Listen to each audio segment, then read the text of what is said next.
Здравейте, хора! Днес ще снимаме клип на Майнкрафт. Този път съм сама, втория язик. Абонирайте се за канала ми.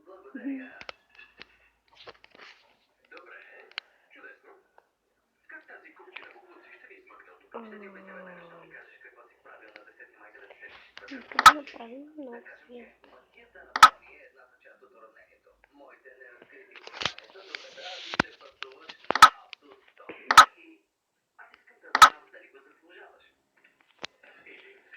Нека да умре. Ако ме измъчваш, ще се ядосам и няма да ви помогна. Налагай се да обяснявам това. Бъди мил. Не се опитай да го впечатлиш. Защо не разкажеш историята? Не ми се говори за лошите ми дела, ако мога. Привлече вниманието ми. Дневниците на София. Едно точка нула.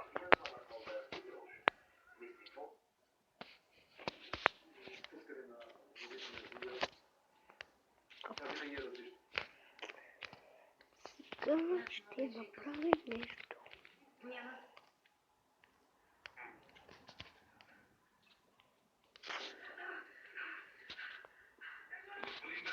Стайте на Сори, ела.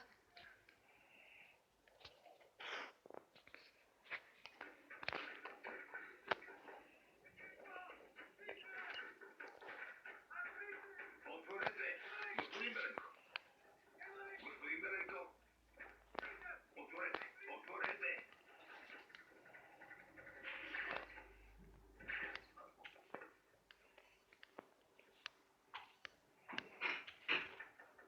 Какво стана?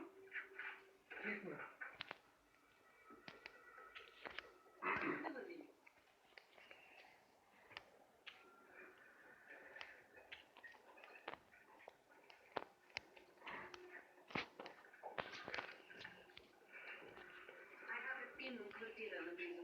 Ще го заведем там.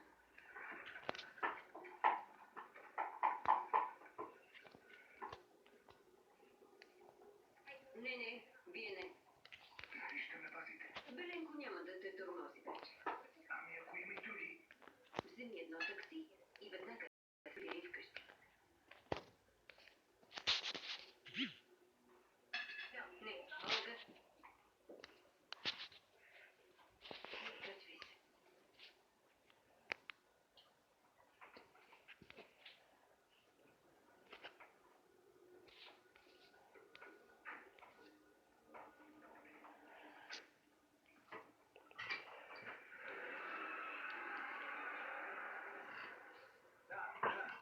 Взех Нако. Цял ден бачкам, а ти какво правиш? Седиш вкъщи и чакаш да ти нося какво ли не. Пуснете ме.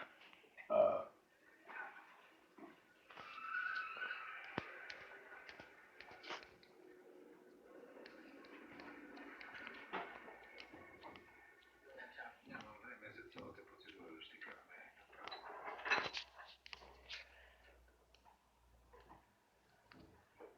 Заради момичето ли? Вече се опитайте веднъж. Ще загазите по-зле и от мен. Ние не сме полицаи или федерални. Ще кажем днес на руското разузнаване, че ни подаваш информация.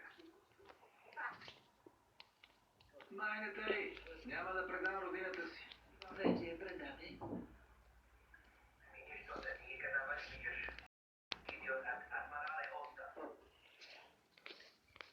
Как се добрахте до Без това? палка.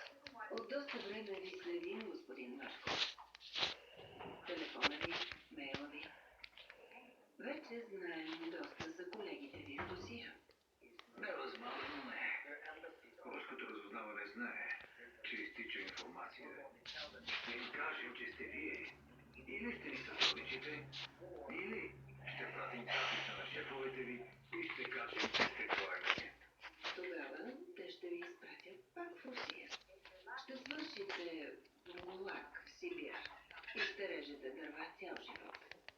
Ако имате късмет.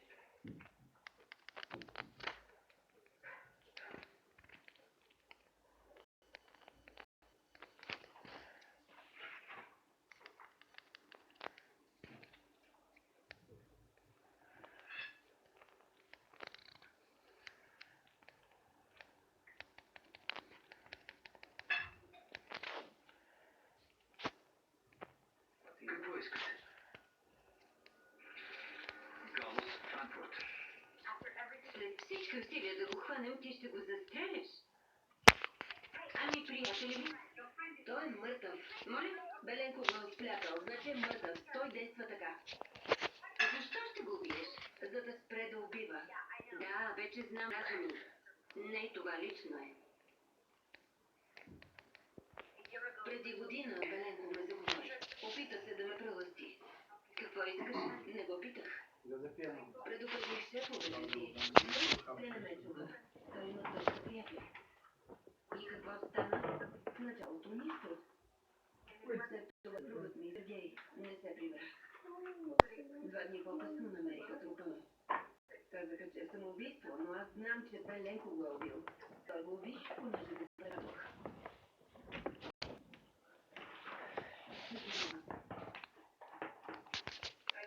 Пращах му картички от всеки град, в който работех.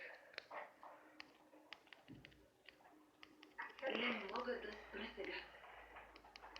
Когато свършим с Беленко, ще ти го дам.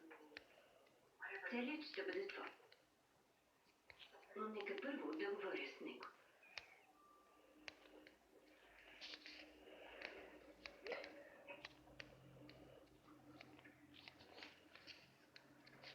Как намери това място? Лесно, жилището на родителите на мои приятели. Те отсъстват.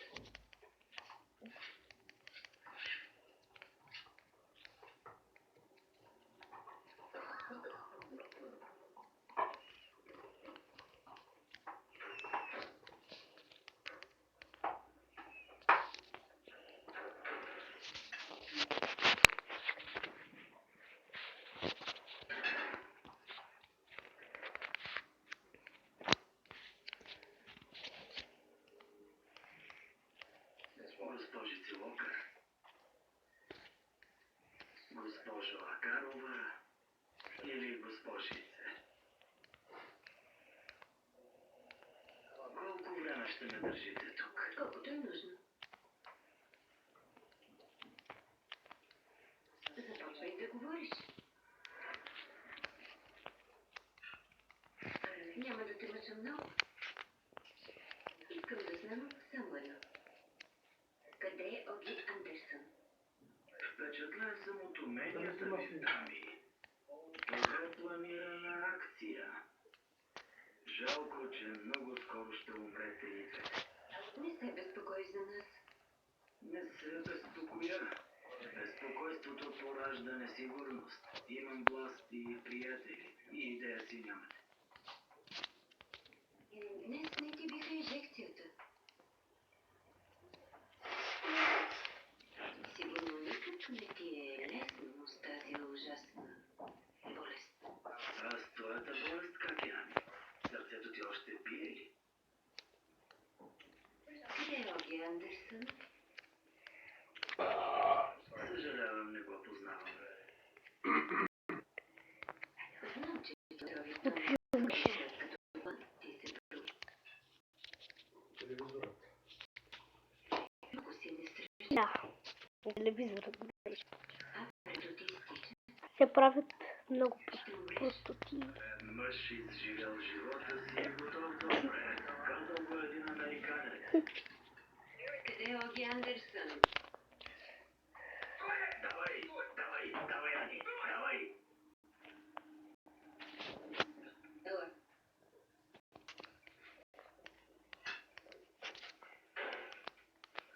Аз ще говоря с него. Ти ще го убиеш. Щом така мислиш, значи и той мисли така. Животът на приятел в твоя. Само така ще измъкнеш нещо от него. Довери ми се. Добре. Твой ред. Добре. Балтимор.